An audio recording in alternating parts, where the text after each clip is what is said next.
যাই হোক বাবা, সেই চিরাচরিত লাল সাদা পাঞ্জাবির বাইরে একটি অর্ডার এসছে, খুবই ভালো লাগলো যে একটু অন্য কোনো কালার নিয়ে এক্সপিরিয়েন্স করতে পারবো।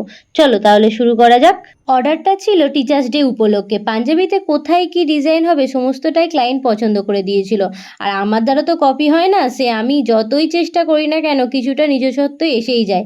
তাছাড়া ক্লায়েন্ট যে ডিজাইনটা দিয়েছিল তা অত্যন্ত কমন একটা ডিজাইন, তাই কিছুটা এক রেখে বাকিটা নিজের মতোই করেছি। দেখা যাক কেমন লাগে, পছন্দ হয় কিনা।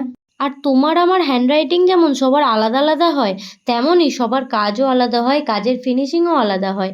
তাই কেউ কারোর পুরোটা কপি করতে পারে না, আর কারোর কপি করা তো উচিতও নয়। কিন্তু কাজটা করবার সময় একটু ভয় করছিল জানো তো, কারণ ক্লায়েন্ট তো ডিজাইন দিয়ে দিয়েছে, তার উপরে পাকাও মারছি যদি পছন্দ না হয়।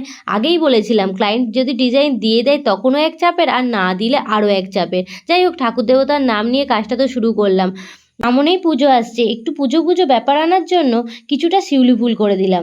অষ্টমীর অঞ্জলির জন্য এটা একটা পারফেক্ট পাঞ্জাবি।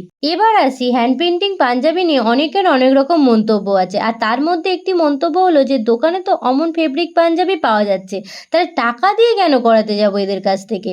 তাহলে বলি কেন করাতে যাবেন। দোকানে যে পাঞ্জাবিটা কিনবেন সেই সেম পাঞ্জাবি আরও 10 জন কিনবে। তো তোমার কাছে যে পাঞ্জাবিটা রইলো, আরও 10 জনের কাছে সেই সেম পাঞ্জাবি একই ডিজাইনের রইলো। কিন্তু আমাদের কাছ থেকে যদি প্রিন্টিং করাও, তাহলে সেই শুধুমাত্র ওই ডিজাইনটা তুমিই পরবে, আর বাকি কারো কাছে থাকবে না।